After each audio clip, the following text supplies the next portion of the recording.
and transform us into something better. I made a promise. Keep fighting. I will never stop fighting. No matter what. I'm here to fight for truth and justice in the American way. Cool costume. Thanks. How long made it for me?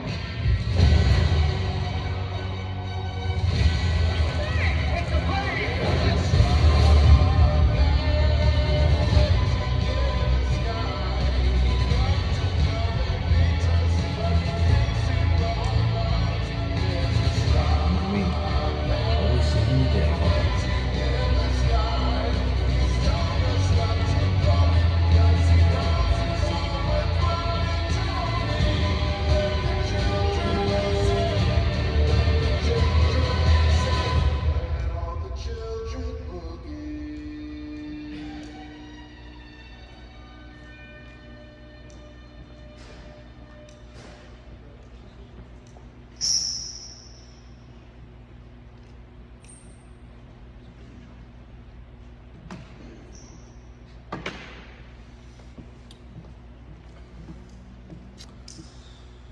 Superman first appeared in Action Comics #1, 1938.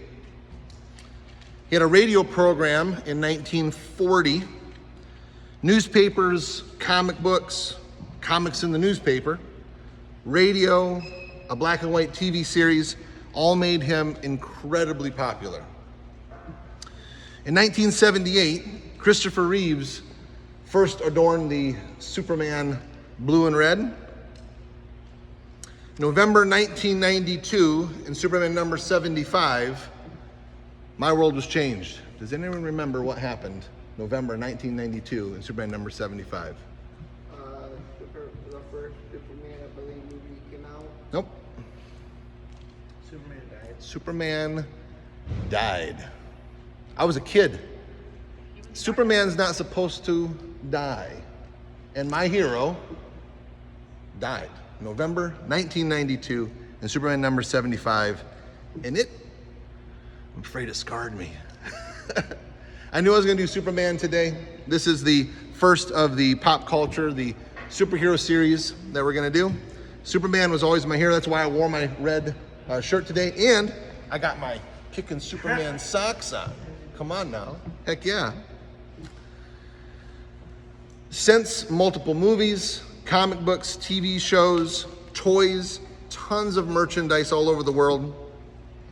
Ever since that Action Comic #1 in 1938, the Superman symbol, you know, the S on his chest, right? The Superman symbol is the second most recognized symbol in the world. Question, what is the first? The cross, the Christian cross. So in the world, the Christian cross is the most recognized symbol, like physical symbol in the world. And right on its heels is the Superman symbol, the S. Isn't that wild? It is the second most recognized symbol in the world. Superman's history, his fictional history. He was born on the planet Krypton. Krypton was dying. It was imploding. His father, his biological father, his name was Jor-El. He put him on a rocket and he sent him off of Krypton to what planet? Earth, to save him.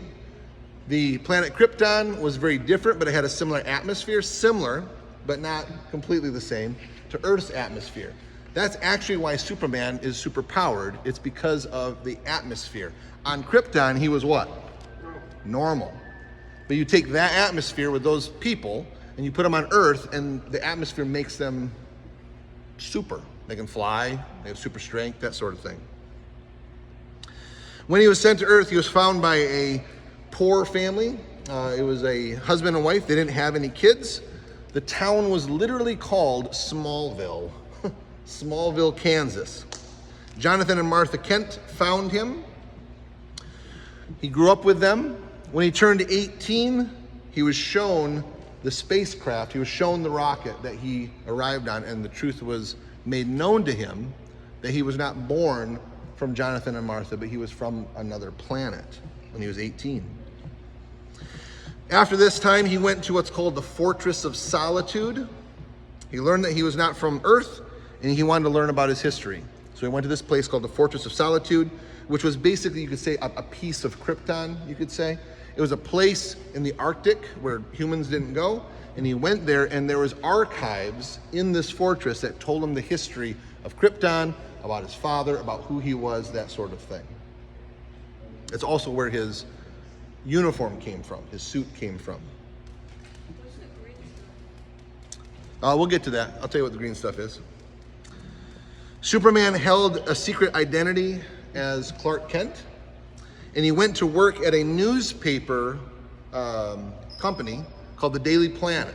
Does anyone know why he went to work for a newspaper? Why do you think so? To keep his like identity under comfort. Well, that was part of it, but why didn't he go to like a metal factory or a restaurant? Why did he go to a newspaper company? I can't hear you, Dominic. To see what's in the news for what? To say, oh, nah? You're right. That's what it is. You're like, oh, heck no. Right, no, that's right. He went to the newspaper company because he's not omniscient. You guys know what that means? It means he doesn't know everything. He had to learn what was going on, and he would follow the news.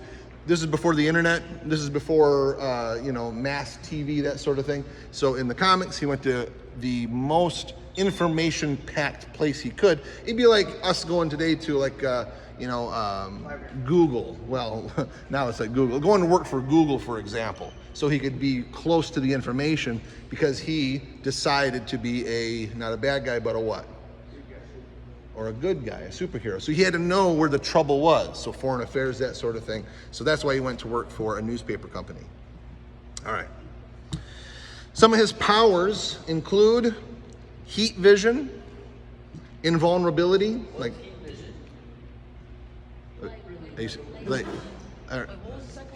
vision. Like he can like literally blast heat rays out of his eyes and like melt stuff. What was the second one? Does that make sense? Yeah. Invulnerability. So not die. Well, he can die, but he like bulletproof. He didn't get sick. He was invulnerable to things that would hurt us, basically. He could die from like, Well, I mean, compared to us, he would be indestructible. But compared to things as strong or stronger than him, he could get hurt, basically. Or what Junior said, and we're gonna get to his weaknesses here in a minute, the green stuff, but we'll get to that in a second. Flight, he obviously could fly. Super speed, he could run real fast or just move real fast. There's a scene in, I think it's the first Justice League, maybe it's the second Justice League, where Superman, he dies, so it's gotta be the second one. In the movies, he dies, and then they bring him back to life. And you guys remember that scene where the Justice League is trying to subdue him because he doesn't remember who he is? He's kind of crazy. He's in front of the statue of like himself, and the Flash is running around him. Do you remember this? Flash is so fast. And he looks at the Flash. I love that scene because it shows that he can move as fast as the Flash. And he's got, what is it, Wonder Woman and Aquaman and what's the Cyborg, and the Flash and he like looks at the Flash, and the Flash is like, you're on my level, right? It's a really cool scene. I don't care. Flash is fast. There's another really cool scene it's the older one, Superman Returns, with I think Brandon Routh is the guy that plays Superman. It's a scene where he goes on the rooftop and the bad guy puts a gun right at his face and his eye, and it's slow motion, and the bullet comes out and he doesn't blink. You guys know what I'm talking about? I gotta find the clip. And the bullet hits his eyeball, and it's like a close-up, slow. It's a great scene. And the bullet just squishes on his eyeball. He doesn't blink. It squishes on his eyeball, and like the bad guy just looks at him and looks at the gun and looks at the squish bullet. I'm a little excited about Superman. Can you tell? It's super cool. All right. It's super cool. That's what invulnerability means. Flight, super speed, freeze breath. Caden, do you know what freeze breath is? Yes. Okay, all right, good. I'm just making sure you're. Where, like, you can breathe in it, like, freeze. Oh, very good, very good. I just want to make sure you're up to speed with us here. Freeze breath, super strength, obviously. And in the comics and the shows and stuff, his strength actually varies just based on the author and the writer. Sometimes he's strong enough to like lift an airplane, And in some comics, he's strong enough to literally lift up Earth. So, you know, his strength kind of varies based on what you're reading or what you're looking at. He also has X-ray vision. So if he wants to see what's in a room or something, he can look through walls and that sort of thing. He also has super hearing. That's one of the ways that he knows what's going on the Earth. What he'll do is he'll fly out to the outer, the inner atmosphere of Earth, and he'll just kind of float there. You paying attention, Thomas? And and he'll just listen, and he'll listen to what's going on, and he'll hear something, and he'll zero in on it, and then he'll fly down and save the day. Yes, sir. Yeah, is that right, Thomas? Yeah. I can't hear you. It's what? Your brain what? Well, aren't you learning a little bit? Okay. A little bit? Just hang on to a little bit. All right. Super hearing, and there's a couple other things that are just kind of not that big of a deal. One is he can take his symbol off his chest and throw it like a Boomerang. well, not a boomerang, like a net, like a weird magic net. But that only happened one time, so we don't really count that. He also can do something weird. What was the other thing he can do that's just bizarre? Oh, darn it, what was it? It only happened one time. I can't remember what it was. No, but there is a version of him that can, but not the actual Superman. But yeah, no, that's actually a good call. When Superman died in November 1992, 4 new Supermen came out. There was a Superboy, there was a Cyborg, not Cyborg, but a Cyborg, Superman.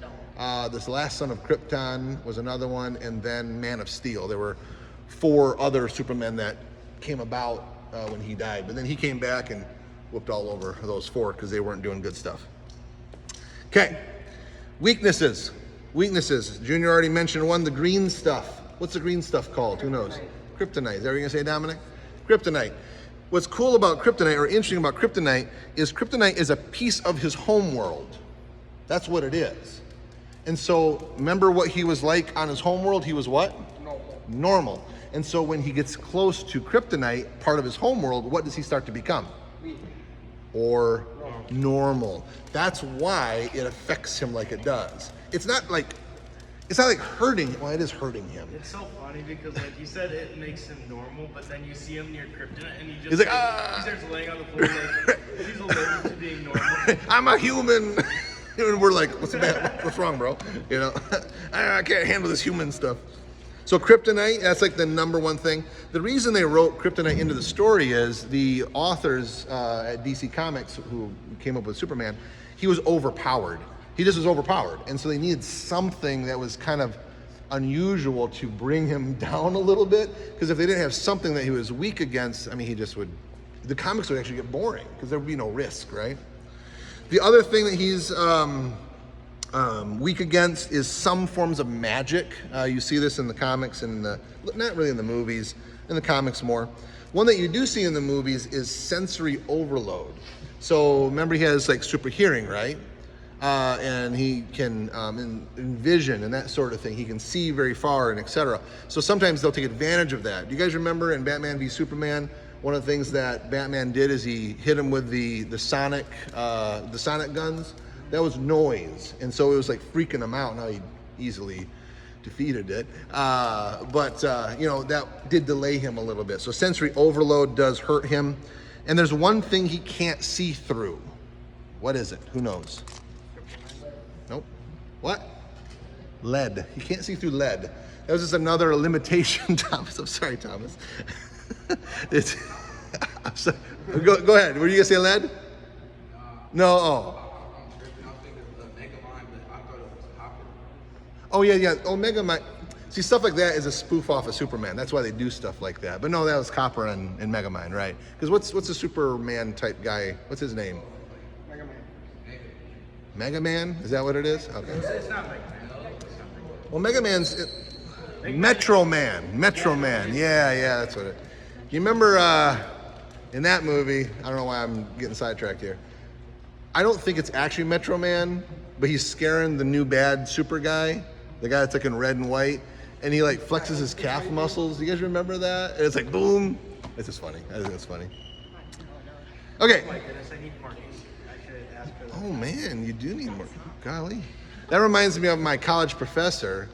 I own the ink in those pens. I like that. That's funny. You actually used up a pen. That's impressive. I've used multiple pens, especially when I draw with them. Just take credit for it, Isaiah. Just say, yeah, I use this. That's your life skills pen, right? Oh, come on. Okay. Why has Superman remained so popular over 100 years? Why has he remained so popular over 100 years? Well, he is powerful. Junior? Because you said millions of lives. Okay, that's getting to it. Yeah, you're not wrong. He's a superhero. He's a superhero, right? Okay. His symbol is literally number 2. Say that again. He what? His symbol, his dash, is literally number 2. It is, right. But why? Why is it so popular? He is powerful. He's a superhero. But there's other superheroes that are just as powerful. Isaiah?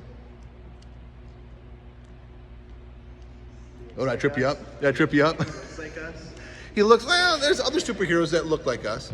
So let me name some other superheroes that are Superman-like. And I bet a couple of these you may not even heard of. And some of them are just as old as Superman. Well, because of the movies, you probably know Shazam. You've heard of that one? Okay, Shazam. A lot of these are actually. So there's Shazam, Captain Marvel. I don't mean the girl one in the movies. I mean the guy one in the comics. Some of you may know it, some of you don't. Dr. Manhattan. You ever heard of him? I think so. Yeah. What about the Atom? Have you ever heard of him? Yeah? General God. So all those people, they have superpowers, not exactly the same, but they're very similar to Superman. Most of them can fly. Most of them have super strength. Most of them do things very similar to Superman. But why is Superman so well known, and I guess you'd say more popular than those ones? Well, here's kind of the thing that they've done some psychological studies on why people like certain things. This is kind of interesting. Superman is so popular, not just because he's super powered, but he uses that superpower for good, and not just good, but in spite of his own desires and needs. In other words, he's sacrificial. It's interesting that the Superman symbol is the second most recognized symbol, second to the Christian cross, which also the Christian cross symbolizes Christ, Jesus, who also you could say is superpowered and sacrificial. So really, Superman really is a archetype of Christ. And there's actually a lot of archetype of Christ throughout our literature. The Lord of the Rings is actually based on Christian principles. The Chronicles of Narnia is. Superman is. Aspects of Spider-Man are. Whenever you see a battle between good and evil, and the good guy is powered, he's able to do things, but he's also sacrificial. There's something in us that says, I long for that. I long to either be around that, or even some of us as men say, maybe that will be me someday. Maybe I will have to stand in front of that bus, or I will have to push that person out of the way. Now, we may not be Superman, but we still can be supermen, I believe, in our own way. Superman wants to use his power to help those around him. He wants to use his power for good. And that's even at the expense of his own wants and desires. He's willing to sacrifice himself for those who are helpless around him or that are weaker around him. He is what the world needs. Superman's not real, right? I mean, he's not a real person. It'd be he did in the comics. In my childhood brain, he was very real, and it hurt, I tell you what. Superman is what we need. He is a reminder of hope. He's a reminder of sacrifice. He is really, as far as men go, who we want to be. He's who we want to be. Superman inspires us to become greater than what we are. Like Michelangelo's David, I'll get to you. Michelangelo's David, do you know the statue that I'm talking about? Does anyone know what I'm talking about? Michelangelo's David, the marble statue of David. That is supposed to be the supreme example of humanity or mankind. And so what that is that's supposed to have us be a mirror to say that is what perfection is, and that's what we can esteem to be. That's what Michelangelo's Michelangelo's David is. Superman is like that for us. Superman could do everything physically for the most part, but it weighed on him emotionally. That was actually another one of his weaknesses, is it weighed on him emotionally. Sometimes he had to get away from it all. Caden, did you have a question or something? Yes, I did. Go ahead, sir. How were you sad about Superman if he was just a comic? Well, I was a kid, for one thing, and he was a hero of mine. Like, in my imagination, he was a hero of mine. And so when I saw, He's a hero if he's not a real person. because he's an ideal. He's an ideal. He was something, he was more than just, he wasn't just a comic book character. He was what, I mean, even as a kid, what I wanted to be. He was my hero. Did he ever save the day?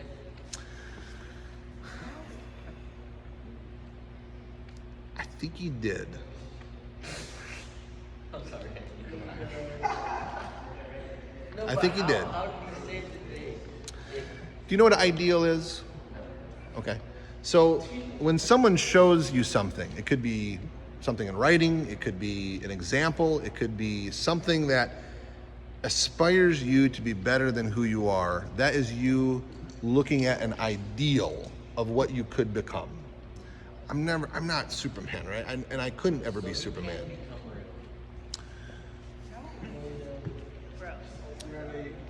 I mean, in a way. So, okay, well then, we're getting really deep. What actually is real then? So if I have an ideal, something I'm gonna aspire to, some movement or symbol that's more than just a real person or a fictional character, if that motivates me to become a better person, is not the effect still real to some degree? It is. So in my life, and it's not just Superman. Superman, I mean, even Batman had an impact on me. I was a nerd as a kid. I love these superheroes and these comics. The Lord of the Rings had an impact on me. And so, in a small way, they did become real in the point of when I would be at school or be with my friends, sometimes I'd be like, oh wait, I'm not gonna do that thing, or I'm not gonna say that thing because I don't think my hero would say that. I don't think Superman would do that. He was always wanting to be good and helping other people. Oh, I thought we were talking about Spider-Man. We're talking about Superman. What's better in your opinion, Spider-Man or Superman? We are gonna do Spider-Man, but not today. Flash is still better. Okay, Yeah. where are we at? Oh, so even though he could do all these things, it still weighed on him emotionally, and sometimes, kind of like a human, he had to get away. And that was partially what the Fortress of Solitude was for.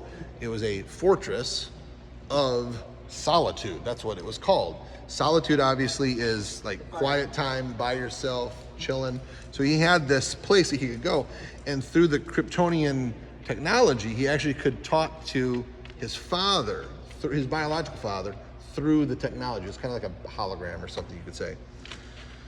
In the early days, before the 70s, the Fortress of Solitude was kind of like the Batcave. It had like computers and stuff, but that's not what the final result came to be. You may have seen, it's kind of like crystals and ice. It's like very white. I don't know if you've seen this before. They have it in the movies and stuff. But he would go there and he would chill out and he would just kind of get away from it all at times. I think we need that too at times. We need to chill out and get away from it. We have power, we have responsibility, but sometimes we need to relax a little bit. If we don't take some time to ourselves, we're gonna get what? Burned out. We'll get burned out. You can get burned out from doing too much good if you don't take care of yourself. There's a saying in counseling that says, healthy me, healthy you. So even me as a counselor, if I'm unhealthy, I'm not talking perfection, but if I'm like really unhealthy, if I'm like really depressed, if I'm like really down, if I'm just not doing well, like emotionally, it would be hard to me then to help you or whoever I'm talking to help you become emotionally healthy, right? So healthy me, healthy you is the idea. And so that's what Superman would do. We may not be Superman, but I believe in our own way, kind of like what Caden was talking about, we can become supermen in our own way. We might not fly, we might not be bulletproof, but we still have a right and a responsibility to use whatever power we have for the good of those around us. What are some of your superpowers? Someone tell me, what's a superpower that you have that maybe other people don't have? You're strong? Okay, you're stronger than other people. The Thomas? Thomas, what's the superpower you have? Paying attention, is that one of your powers? Okay, well give me one. Sure, two, sure. Give me two superpowers. I can't hear you. Multitasking? Okay, sure. Yeah. Okay. Okay. You can grind. You're determined. Okay, I like it. I have most people that don't have, I can hear up to a certain amount of feet away. Okay. If I hear me, Okay. would be hearing. Okay, all right, I like that. Dom?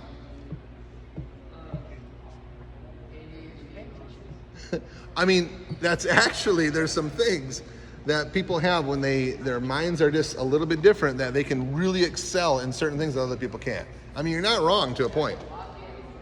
You can lock, yeah, they can lock in. I mean, you're not wrong. Here's some examples. These are some that other boys gave me when I did this last time. Leadership skills. Not everyone can be a leader. It's just a fact. So I would say that would be like a superpower. Mechanical and understanding, like mechanics, like physical things, like motors and engines and electronic things. That wasn't the right word. Some people are just geared that way, and I'm really not. Mathematics. I was talking to somebody who is a trigonometry teacher. That's not my superpower, not even close. But they love math. It's just one of the things that's different. Writing and communication skills, feeling empathy or sympathy for other people, being emotionally connected, simply problem solving. Thomas, you already gave me two.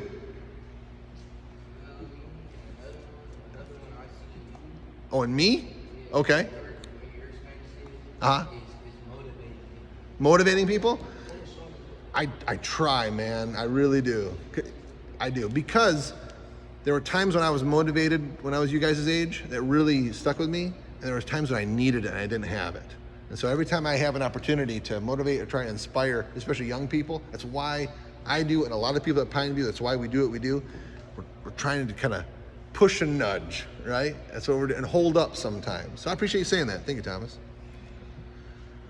Let's see here, where are we at? Okay, so whatever your superpower is, it could be intelligence, it could be whatever. Whatever your superpower is, you have a choice to make with that superpower. You're going to use it. I don't know if you realize this or not. Like Superman, if he just decided, I'm gonna do neither, I'm not gonna be a superhero or a supervillain, I'm just gonna be in the house, because of the atmosphere, he would have no choice but to use his super strength, that sort of thing. That's who he was. If he decided to be a supervillain, he would just use that power in the goal that he set forward, whatever that was, good or bad. So you have superpowers. You have things in you and about you that you're going to use whether you want to or not. And you have to choose, where am I going to put that power? What am I going to do with it? What direction or goal am I going to head in? Because my powers are going to come out either way. So it's not so much choosing the power you have. Now you can grow that power. You can make it stronger. But it's more or less the direction you're going to head than it is what the power is itself. Does that make sense? Because it's who you are. It's part of who you are. Superman's powers are just part of who he is. But his direction made him a superhero. But he could have chose the other way around too, right? Okay. Last question, and then we'll be done with this part. Superman had some weaknesses. The biggest one was kryptonite. They had to bring him down a level. He was too overpowered. So question, What is your kryptonite? What is your weakness, Thomas? Give me one. We have multiple. What is something that makes you weak or makes you use your power in a negative way? Okay? Okay? Okay? That's a really good example. Anger. Sometimes that anger is going to make you go in a direction that the power you retain is going to be used in a negative way, right? It could be words, actions, whatever, yeah? Pressure? Yeah. Yeah, I can feel that. Yeah, I probably have one of the same kind of kryptonites. Brothers. Certain relationships, I mean, you're not wrong. I told you before, there was one of you guys, you're not in this room, there's one of you guys that told me if I could go back in time, the one thing I would change was who I hung out with when I was 14. That one thing, that was his kryptonite. No, it wasn't you, JJ. No, it wasn't you. What's the kryptonite of yours? What is it? I can't hear you. So when they're, like, people say stuff that, okay. People who are not genuine, people who are, I got you. Yeah. That would be annoying. Does someone else have their hand raised? Kryptonite? No? Junior, what's kryptonite of yours?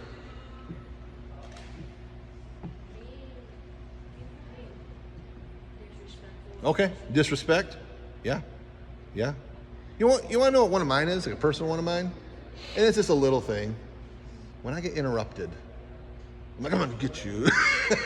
There's just something in me. Like when I'm talking, like I don't mean like right here. I mean, but like when I'm talking like in a conversation and like someone just starts talking like at me or over me, because what does that say to me in my words? That your words aren't valued. they don't value my words. And so I really try not to interrupt people. Like, I don't mean like this is a little different, but like when you're like one-on-one or in the hallway or whatever. So if I ever interrupt one of you guys, like when we're in the conversation, call me out on it, because it really irritates me, and I don't want to irritate you or anybody else. So that would be one of my little kryptonites, is being interrupted. Logan? I guess people get in my face and then whispering and then talking smack, I guess. Yeah, I mean, that would annoy me too. That would be a kryptonite for me, yeah. Okay, very good. Here's some examples that I wrote down. Anger was number one. Thomas said that. Anger would be a kryptonite. You may not realize this, but simply lying. Truth is not a kryptonite of yours. Even though you may be afraid of truth sometimes, truth is always going to, in the end, make your life better.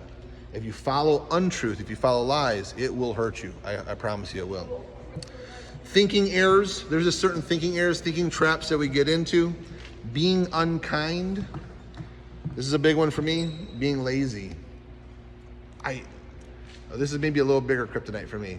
Because I see potential in people, and Thomas kind of talked about this, the motivating thing. Because I see so much potential in people, I don't like to use the word, but I will say I hate to see them be lazy, because they're not realizing their real potential. Therefore, they're not moving that power into this world to make this world a better place for their family or for whoever. Laziness drives me crazy. And the other one that I wrote down was greed.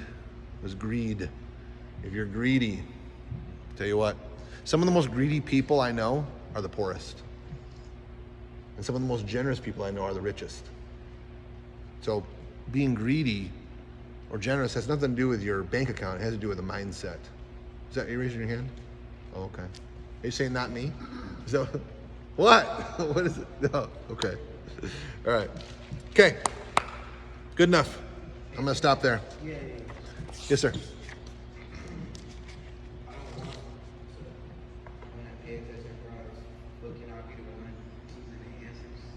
Choosing the answers? You mean who raises their hand quickly? You mean that? Sure. You can help me with it. You can come up here. Okay.